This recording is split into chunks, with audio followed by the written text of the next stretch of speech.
Hello student, நம்ம இப்போ 11th standard மேக்ஸில் எக்ஸசைஸ் 3.4ல் 11th செம் எப்படி செய்கிறதுன்னு பார்க்க போகிறோம்.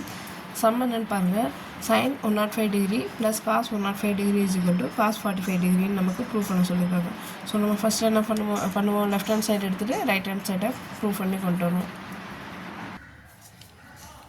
ஃபஸ்ட்டு நம்ம sin 105 டிகிரியும் காஸ் 105 டிகிரியோட வேல்யூவை கண்டுபிடிச்சிட்டு அடுத்து லெஃப்ட் ஹேண்ட் சைடில் சப்ஸ்டியூட் பண்ணலாம். sin 105 டிகிரியை நம்ம எப்படி பிரிக்கலாம்? 60 + 14 பிரிக்கலாமா? நமக்கு 0, 30, 45, 60, 90 தான் வேல்யூஸ் தெரியும். ஸோ அதுக்கேற்ற மாதிரி 60 + 45 டிகிரின்னு பிரிச்சுக்கலாம். இப்போ இது sin a + b ஃபார்மெட்டில் இருக்கா? அப்போ நமக்கு ஃபார்முலா என்ன? sin a + b = sin a cos b + cos a sin b. இப்போ இது ஃபார்முலா படி எழுதணும்டா. sin 60 degree plus 45 degree is equal to sin 60 degree cos 45 degree plus cos 60 degree sin 45 degree. Okay, இப்போ sin 60 டிகிரிக்கு நமக்கு value என்ன? √3/2 into cos 45 degree 1/√2 plus அதே மாதிரி cos 60 டிகிரியோட வேல்யூ 1/2 இன்ட்டு cos 45 டிகிரியோட வேல்யூ 1/√2. இப்போ இது ஒரு டைம் இது ஒரு டைமா? அப்போ இந்த இதுக்கு கீழே வந்து டைரெக்டாக மல்டிப்ளை பண்ணிடலாம்ல. √3/2√2 ப்ளஸ் 1/2√2. அப்போ sin 45 degree 60 + 45 105 டிகிரின்னு எழுதிடலாமா? 105 degree is equal to √3 + 1/2√2. Okay, sin 105 டிகிரியோட வேல்யூவை நம்ம கண்டுபிடிச்சிட்டோம். அடுத்து காசுக்கும் அதே மாதிரி 60 + 45 தான் பிரிக்க போகிறோம். இப்போ பாருங்கள், sin 105 டிகிரி வரையும் நம்ம கண்டுபிடிச்சிட்டோம். இப்போ cos 105 டிகிரியை cos 60 + 45ன்னு பிரிச்சுக்கலாம். இப்போ cos a + b formula cos a cos b - sin a sin b. அப்போ அதுபடி பிரிச்சோம்னா இங்கே a இடத்துல 60 இருக்குது, b இடத்துல 45 இருக்குது. இப்போ cos 60 degree cos 45 degree - sin 60 degree - sin 45 degree.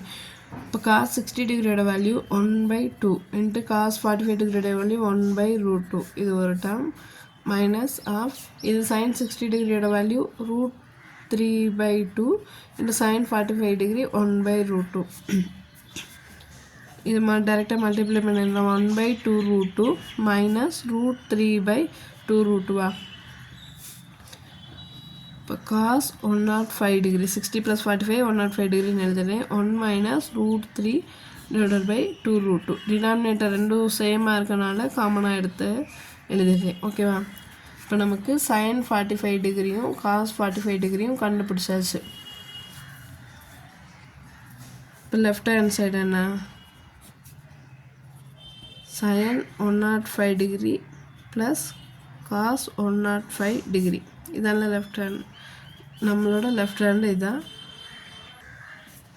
இப்போ இதில் sin 105 டிகிரியோட வேல்யூ √3 + 1 வந்து நான் 1 + தேவையில்லை, அப்படி எழுதிக்கலாம். √3 + 1/2√2.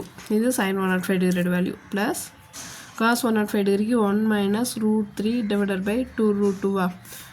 இப்போ பாருங்கள், கீழே டினாமினேட்டர் சேமாக இருக்குது, காமனாக எழுதிடும் 2√2. மேலே அப்போ சேர்த்து எழுதிடும் √3 அடிஷன் தான்ல, அப்படி போட்டுடலாம். Plus 1 minus √3 plus √3 minus √3 cancel ஆயிரும். அப்போ 1 + 1 2 2/2√2 2 கேன்சல் ஆயிருமா?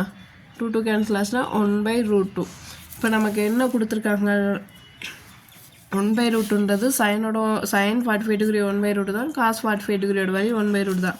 நமக்கு கொஸ்டினில் ரைட் ஹேண்ட் சைடு cos 45 டிகிரின்னு கொடுத்துருக்கனால நம்ம காசோட வேல்யூவை எழுதிக்கிறோம். cos 45 degree. therefore